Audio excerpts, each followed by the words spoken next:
여러분, 우리가 지난 시간에 욥기서 6장의 말씀을 보았는데요. 엘리바스가 욥에게 마치 정답과 같은 뼈 아픈 이야기들 했었습니다. 죄 없이 망한 자가 있느냐? 사람은 뿌린 대로 거두는 거다. 틀린 말 아니죠? 정답 같은 말입니다. 신앙적으로도요, 크게 어긋나는 말은 아닌 거 우리가 보게 됩니다. 근데 중요한 것은 그 말이 욥에게 위로가 됐느냐라고 하는 거잖아요. 욥에게 위로가 됐을까요? 전혀 안 됐습니다. 자신은 마치 위로한답시고 한 이야기인 것처럼 보이죠. 그러나 욥에게는 오히려 더 큰 아픔이 됐다는 것을 우리가 보았죠. 왜 그랬을까요? 엘리바스는요, 욥의 말은 들었지만 욥이 당한 그 고통의 무게에 대해서는 조금도 공감하지 못하고 있었다라는 겁니다. 그래서 욥은 이렇게 호소했잖아요. 내 계름의 무게를 좀 달아보아라. 이 재앙을 저울에 한번 달아보아라. 그 무게가 바다의 모래보다 더 무거울 것이다. 이 말은 단순히 욥이 불평하는 이야기가 아닌 겁니다. 내 말을 너가 지금 판단하기 전에 내 아픔의 그 무게를 좀 달아봐 달라고 하는 그런 절규거든요. 욥은 재산을 잃고 가족을 잃었어요. 몸까지 다 무너져 갔습니다. 그래서 겨우 친구들이 다가와서 조금 이제 좀 뭔가 정신을 차릴만 한데 그 친구들조차 욥을 더 비참하게 했다는 거죠. 더 아프게 했다는 거잖아요. 저는요, 이 장면을 보면서 하나 깨달은 것이 있었습니다. 바로 우리가 당하는 인생의 고난이 있잖아요. 그 고난의 한계점이 있을까요? 여기까지. 이 정도 정말, 너무 아프다. 딱 거기까지일까요? 아닌 것 같아요. 고난에는 한계점은 없더라. 라고 하는 거예요. 여러분, 사람이 이러한 상황, 이런 환경에 이렇게 몰리게 되면 어떤 마음이 정말 들까요? 저 같은 경우에도 내가 이해받지 못했다라는 것이 정말 속상하더라고요. 근데 가까운 친구에게도 위로받지 못한다라고 하면 그는 얼마나 비참할까요? 근데 내 몸까지도 여전히 아픈 거예요. 내 인생의 모든 문제들이 도저히 무엇으로도 설명되지 않는 거예요. 여러분, 이것이요, 우리 신앙인들에게도요, 이런 질문이 그 마지막에는 고통의 그 극에 달했을 때는 이런 말이 터져 나오는 거죠. 하나님이 어디 계시냐는 거잖아요. 내 고통을 알고나 계십니까? 왜 아무런 말씀도 하고 계시지 않습니까? 여러분, 오늘 본문이 바로 그 자리인 겁니다. 지난 시간 욥은요, 사람들에게 자신의 고통을 그 무게를 좀 달아달라고 막 호소했었습니다. 그런데 오늘 욥은 이제 하나님께 직접 묻게 되는 거예요. 왜 저를 표적으로 삼으셨습니까? 왜 저를 그냥 두지 않으셨습니까? 그런 저에게 왜 대답조차 하지 않으십니까? 사랑하는 성도 여러분, 오늘 본문이 우리에게 주는 교훈이 바로 이 부분이다라고 하는 겁니다. 여러분, 신앙인들에게, 예수 믿는 사람들에게 고난이 힘들지만 고난보다 더 힘든 것이 있는데 그것이 무엇이냐? 그 고난 속에서 하나님이 침묵하시는 것처럼 느껴질 때다라고 하는 겁니다. 차라리요, 하나님께서 딱 한마디만 해주시면 참 좋을 것 같아요. 차라리요, 내 곁에 다가오셔서 내가 지금 네 옆에 있어. 그것을 조금만이라도 느끼게 해주셨다라고 한다면 좀 버티겠는데. 근데 여러분, 그때 우리가 눈물로 막 기도하고 하나님 나 좀 살려달라고, 나 좀 도와달라고, 그 인내의 시간, 그 기다리는 시간, 근데 아무런 변화가 없는 거예요. 그때는요, 우리의 마음도 성경 속으로 들어가는 거죠. 욥처럼 동일하게 묻게 되는 겁니다. 하나님 듣고 계십니까? 나를 지금 보고 계시기는 합니까? 내가 어떤 상황에 처해 있는지. 그런데 왜 아무런 말씀도 없으십니까? 여러분, 이 질문은요, 믿음이 없는 사람이 하는 질문은 아닌 겁니다. 우리가요, 욥이 하나님 앞에 했던 이 호소를 우리가 읽다 보니까 저는 이 점을 우리가 놓칠 때가 있다라고 하는 거예요. 무슨 말이냐면 욥은 하나님이 지금 내 이야기에 침묵하시는 것처럼 느껴질 그때 입을 닫지 않았다는 거잖아요. 하나님이 침묵하시는 것처럼 느껴지는 그 절망적인 순간에도 욥은 하나님 앞에 말하고 있다는 사실입니다. 하나님이 전혀 대답이 없는 것 같아도 욥은 여전히 하나님을 향하여 묻고 있다는 겁니다. 여러분, 오늘 말씀이 우리에게 이 질문으로 결국 서게 하는 겁니다. 하나님은 왜 침묵하실까요? 왜 하나님은 내가 기도할 때 바로바로 그때그때 대답하지 않으실까요? 내가 울고 하나님 앞에 그렇게 매달려도 왜 당장 그 문을 활짝 열어두지 않으실까요? 오늘 이 밤에 하나님의 침묵 때문에 지금 답답하게 여기시는 분들 계시다라고 한다면, 오래 내가 하나님 앞에 붙들고 기도하는 제목들이 있는데 왜 아직 응답하고 있지 않느냐? 왜 아무 말씀도 하나님 안 하고 계시느냐? 여러분, 묻고 싶은 분들이 혹 계시다라고 한다면 욥의 이 깊은 이 질문 속에서 우리의 믿음의 길을 찾게 되시기를 주님의 이름으로 축복합니다. 11절 말씀입니다. 함께 읽어보겠습니다. 시작. 그런즉 내가 내 입을 금하지 아니하고 내 영혼의 아픔 때문에 말하며 내 마음의 괴로움 때문에 불평하리다. 욥이요, 더 이상 참지 않겠다는 거예요. 입을 닫고 버티는 것도 이제 한계에 다다랐다라고 이야기합니다. 왜 그럴까요? 몸의 고통 때문이었을까요? 욥의 가장 깊은 괴로움은 하나님이 지금 내 이 고통 가운데 침묵하고 계시다라고 하는 이것을 지금 느끼고 있는 거예요. 처절하게. 욥기를 연구하는 신학자들도요, 바로 이 부분에 가장 중점을 두고 연구하고 있습니다. 크리스토퍼 애시라는 사람이 있는데요, 그의 책에서 십자가의 은혜라는 책이 있거든요. 그 책에서 보면 욥에 대해서 이렇게 이야기를 하고 있어요. 욥의 고통은 단순히 육체적 고통을 이야기하는 것이 아닙니다라고 하는 거예요. 하나님이 가까이 계신 것 같은데도 내게 아무것도 설명해 주지 않으시는, 무엇인지 알겠어요? 하나님이 없는 게 아니야. 하나님이 곁에 계시다라는 것 의심하지는 않아요. 근데 하나님이 나에게 아무런 것도 설명해 주지 않으시는 그 경험을 욥이 지금 하고 있다는 거죠. 여러분, 이게 참 묘한 고통입니다. 하나님이 안 계시다고 느끼는 것과는 전혀 다른 느낌이잖아요. 오히려 욥은요, 하나님이 계신 건 알아요. 부인하지 않아요. 그런데 하나님이 계시는데도 지금 내 이 상황 가운데 하나님이 입을 딱 닫고 계시다는 거예요. 여러분, 월터 그르만이라는 사람은요, 이렇게 또 표현을 했습니다. 욥은 하나님을 떠난 사람이 아니라 침묵하시는 하나님 앞에 끝까지 말을 건 사람이다 라고 말합니다. 이 부분도 참 중요하다고 생각해 봅니다. 욥은 지금 믿음이 없어가지고 하나님 앞에 지금 막 따지는 거예요. 내가 지금 도저히 참을 수 없습니다, 이렇게 하는 게 아니에요. 오히려 하나님을 너무 간절히 찾고 있기 때문에 그는 괴로운 심정으로 하나님 앞에 이야기하고 있는 거죠. 질문 자체가 그래요. 하나님, 왜 말씀 안 하고 계십니까? 라는 거예요. 근데 이 질문 자체가 사실은, 하나님, 여전히 나는 하나님을 찾아요. 지금 응답하지 않고 침묵하시는 것 같은 하나님, 그래도 나는 하나님을 찾아요. 이 고백을 하고 있다는 거죠. 저는 이게 우리의 현실 같아요. 우리가 정말 힘든 건 단순히 우리의 삶 가운데 도저히 이겨낼 수 없는 문제가 딱 찾아와서 힘든 게 아닌 거예요.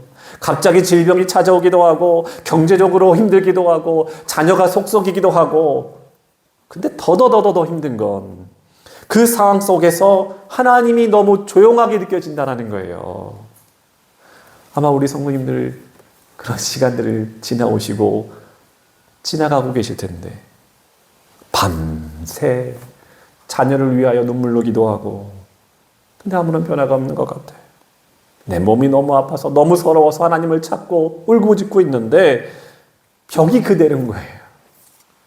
나 좀 살려달라고, 나 좀 도와달라고, 그런 게 하나님께 매달리고 있는데 하늘이 꽉 문을 걸어 잠그는 것처럼 느껴질 때가 있다라는 거예요.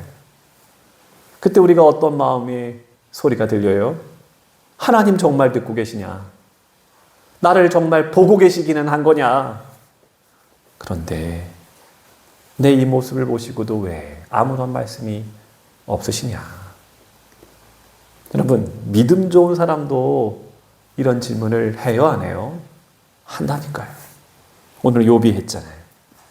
다윗도, 예레미야도, 심지어 예수님도 그 십자가 위에서 뭐라고 외치셨습니까? 나의 하나님, 나의 하나님, 어찌하여 나를 버리셨나이까?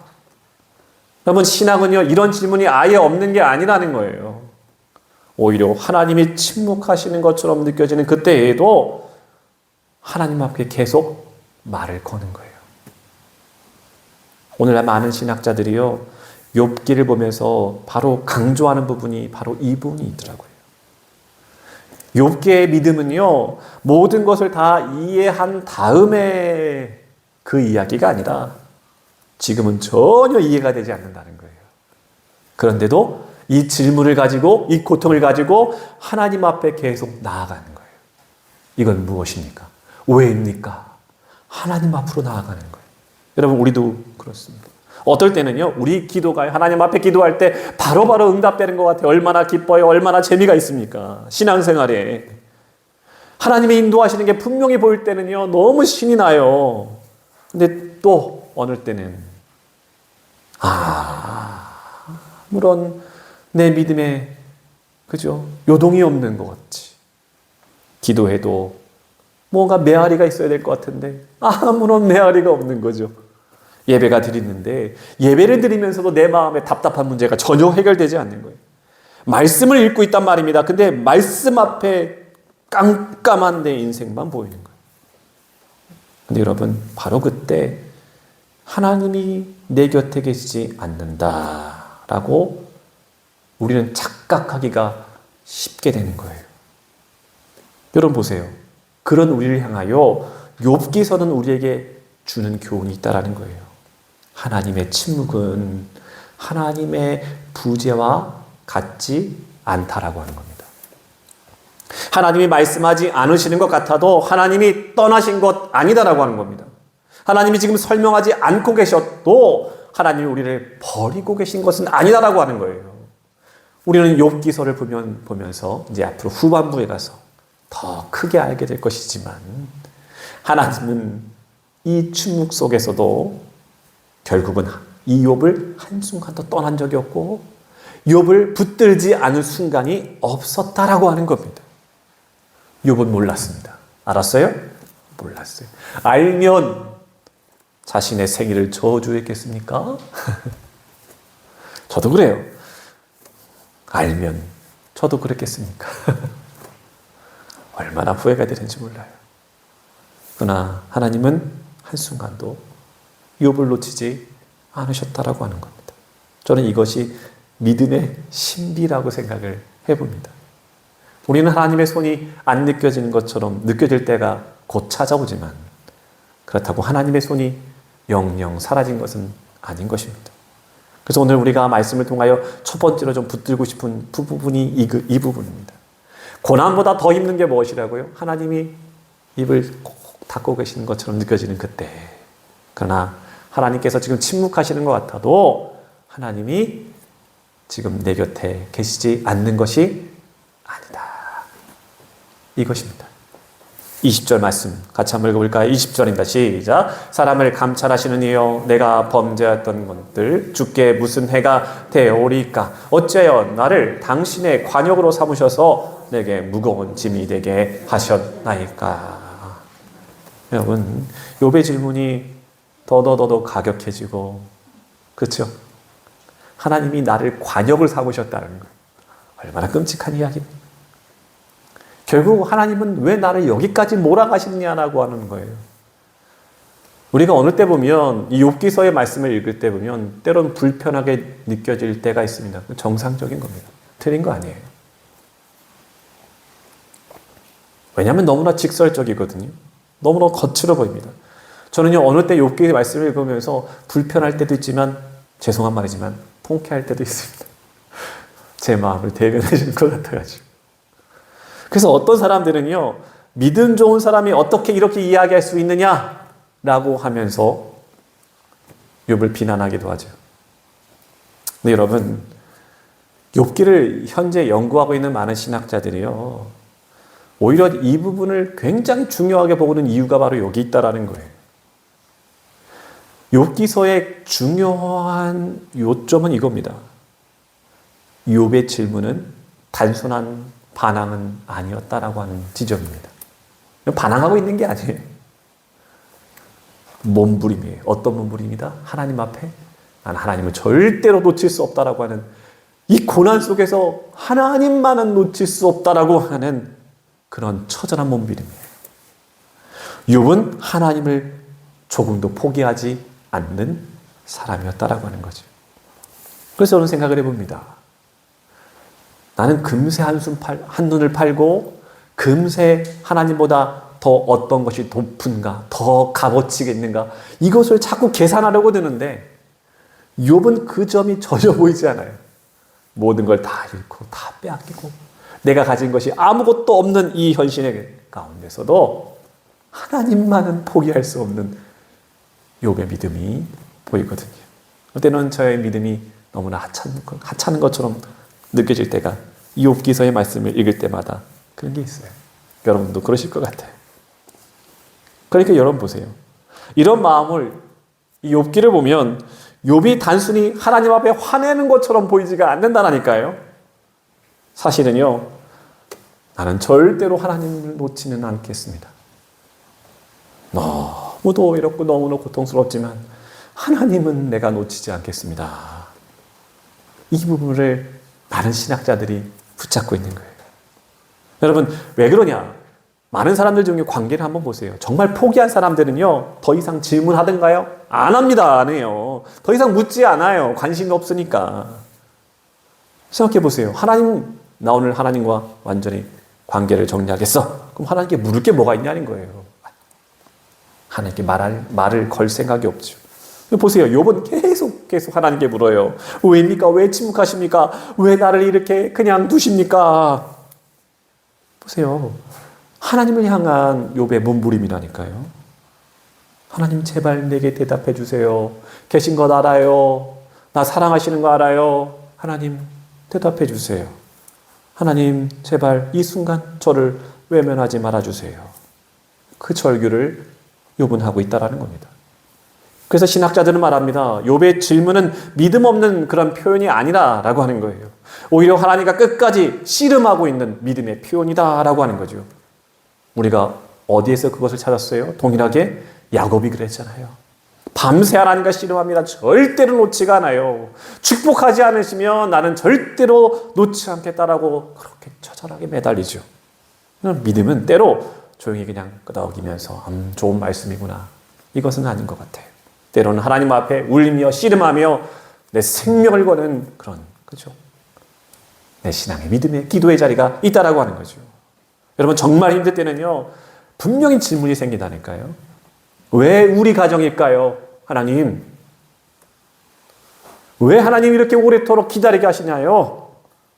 기도해도 왜 변하는 게 없나요? 나만 왜 이렇게 외로운가요? 여러분, 이런 질문이 생긴다고 해가지고 여러분 우리가 믿음이 없는 걸까요? 전혀 아닙니다. 오히려 그 질문 속에는 그럼에도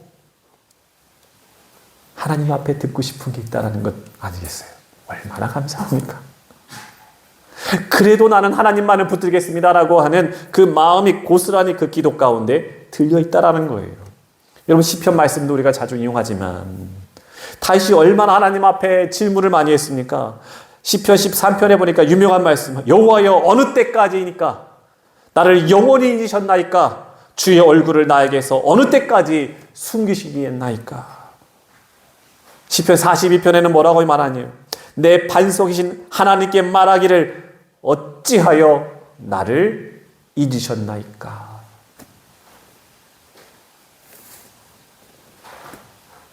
어떻게 이런 말씀이 기록되어 있어요? 성경에. 여러분 생각 안 해보셨어요?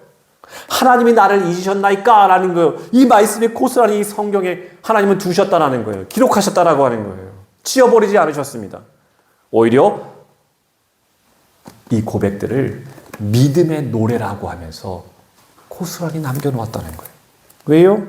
하나님 앞에 입을 다물어요? 아무런 질문이 없다고요? 그것을 하나님이 원하실까요? 전혀 아닙니다. 하나님은 때로 내가 눈물 섞인 그 기도 하나님을 듣기를 원하신다라고 하는 거죠. 여러분, 중요한 것은 질문이 있느냐 질문이 없느냐 이게 아니에요. 그 질문을 가지고 누구에게 다가가느냐라는 것입니다. 여러분, 이것을 가지고 세상에 가져가면 원망이 될 것이고요, 이것을 가지고 내 안에 가두면 그냥 절망으로 끝날 것입니다. 근데 이 문제를 다 가지고 하나님 앞에 가지고 나가는 거예요. 그럼 무엇이 된다라고요? 지난 시간 또 지난 시간 계속 제가 말하고 있어요. 무엇입니까? 기도가 되는 거예요. 기도가. 그게 기도라는 거예요. 요번 지금 그거 하고 있다라는 겁니다. 이해되지가 않아요? 그래도 하나님께 물어요. 답답해요. 그래도 그 문제 가지고 하나님께 매달리고 있다라고 하는 거예요. 여러분, 이 모습은 결국 예수 그리스도 안에 완성됩니다. 여러분, 예수님께서 뭐라고 외치셨어요? 십자상에서 나의 하나님, 나의 하나님, 어찌하여 나를 버리셨나이까? 누구의 말이라고요? 예수님께서. 아니, 어떻게 예수님께서 이런 말씀을 하셔? 여러분, 예수님도 질문하셨습니다. 그런데 그 질문 속에서 나의 하나님이라는 거예요. 내 하나님, 내 하나님. 이 고백을 절대로 포기하지 않고 내려놓지 않았다는 거예요. 여러분, 이게 믿음입니다. 여러분, 그러니까 내가 지금 다 이해가 돼요. 그럼 얼마나 좋아요. 때로는 이해되지 않는 그 순간까지도 나의 하나님이다 라고 하는 고백을 할 수 있게 되기를 바랍니다. 이 고백을 놓치지 않는 것. 하나님께서 지금 입을 닫고 계시고 침묵하시는 것처럼 느껴지는 그 절박한 그 순간, 신앙인에게 가장 힘든 순간이 바로 그 순간이잖아요. 근데 그때도 내 질문을 하나님께 가지고 나아가고 나는 하나님만은 절대로 놓치지 않겠습니다 라고 하는 것. 여러분, 이런 질문이 내 삶 가운데 지금 있다 할지라도 여러분 너무 두려워할 필요 없다라는 거예요. 오히려 그 중요한 것은 그 질문을 가지고 도전하시라는 거예요. 하나님 앞에 나아가시라는 거예요. 왜 이렇게 되는지 난 이해가 되지 않아요. 도저히 모르겠어요. 근데도 나는 말씀하신 것처럼, 욥기의 말씀처럼 이것 가지고 주님께 묻겠습니다 라고 말이죠. 하나님은요, 이런 기도를 요만큼도 싫어하지 않으세요. 오히려 우리가 하나님 앞에 이거 가져놓은 이 질문들 속에서 하늘을 향한 손을 이어시며 우리의 인생을 받아주시는 거예요. 사랑하는 성도 여러분, 질문을 해야 합니다. 하나님 앞에 질문을 해야 합니다. 기도가 되지 않고 찬양이 내 삶 가운데 울려 퍼지지 않고 말씀을 들어도 말씀을 읽어도 내 삶이 깜깜하게 느껴지는 그 순간에 우리는 더 하나님께 매달려야 합니다. 그것이 믿음입니다. 이것이 믿음입니다. 중요한 것은 질문을 품고도 하나님 앞에 나아가지 않는 것이, 그것이 문제다라고 하는 겁니다. 여러분, 이제 욥기를 읽다 보면 우리가 충분히 답답하게 느껴지는 분들 있을 겁니다. 왜냐하면 욥은 계속 하나님께 묻거든요. 계속 울부짖어요. 계속 탄식합니다. 우리 오늘 말씀도 읽었지만 하나님은 아무런 대답도 하고 계시지 않는다는 거죠. 이것이 욥기를 우리가 읽는 중요한 긴장 부분입니다. 욥은 계속해서 하나님을 찾아요. 근데 하나님은 지금 침묵하고 계세요. 아주 중요한 부분, 이것은 놓치면 안 됩니다. 무엇입니까? 그렇다고 하나님께서 욥을 떠나셨다? 아니었다라는 거예요. 더더더 중요한 건 욥이 이것을 느꼈느냐 못 느꼈느냐? 조금도 느끼지 못했다는 거잖아요. 그래서 제가 서두에 말씀드린 부분이 그겁니다. 내가 그때 깨달았으면 그러지 않았을 텐데, 그렇게 겸손하지 않게, 그렇게 부끄럽지 않게 했을 텐데. 욥도 그것을 느끼지 못했다는 겁니다. 그런데 하나님께서 그 순간조차, 그 부끄러운 순간조차 외면하지 아니하시고 욥을 버리지 않으셨습니다. 여러분, 우리가 그렇지 않냐는 거예요. 여러분, 우리가 주님께서 우리 삶의 그 모습이 얼마나 많이 있으세요? 우리 인생의 깜깜한 순간에 차라리 침묵했으면 좋았을걸.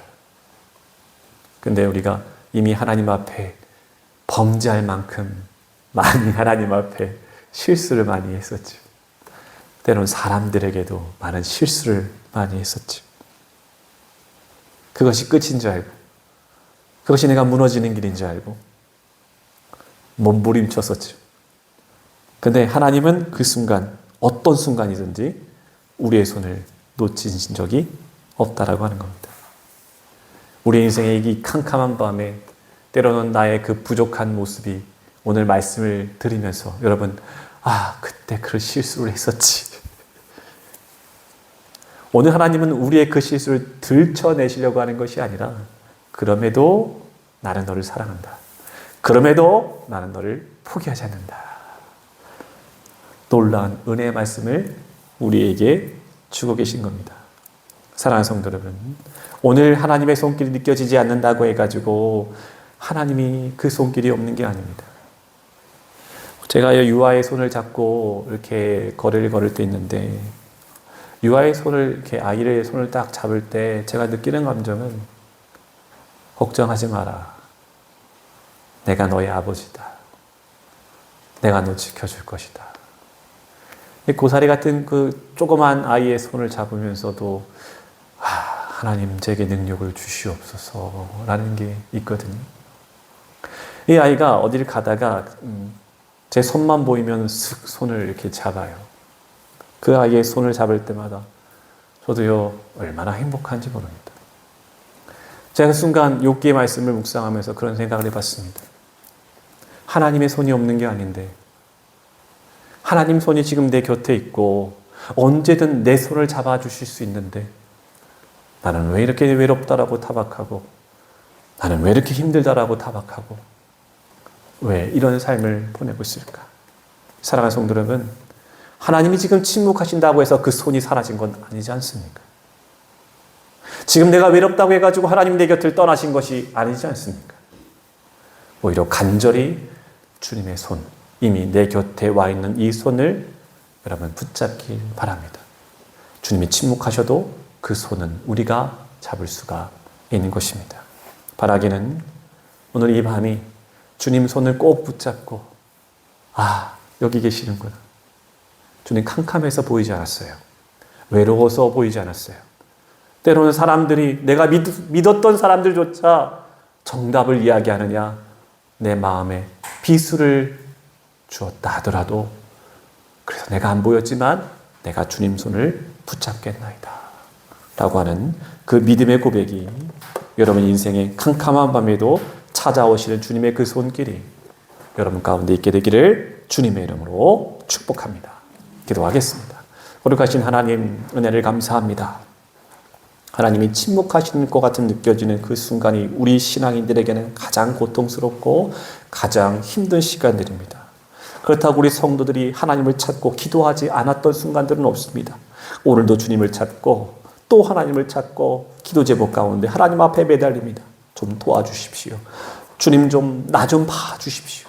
내 상황 아시지 않습니까? 내 연약함, 내 외로움을 아시지 않습니까? 주님 좀 붙잡아 주십시오. 주여, 이런 상황 가운데 우리 사랑하는 본강교회 믿음의 성도님들 한 영혼도 낙심치 않게 하여 주시고, 욥처럼 이해되지 않는 이 고난 가운데 있다 할지라도 오히려 주님께 묻고 주님께 나아가고 끝까지 주님을 놓치지 않는 그 믿음을 허락하여 주옵소서. 우리 본강교회 성도님들의 오랜 기도 제목들을 하나님께서 기억하여 주시고, 병든 몸과 지친 마음을 주님께서 위로하여 주옵소서. 침묵 속에서도 일하시는 하나님을 믿고 신뢰하며 응답이 오기 전에도 주님이 함께 하심으로 견뎌내는 힘이 있는 본강교회 되게 하여 주옵소서. 예수님의 이름으로 기도드리옵나이다. 아멘.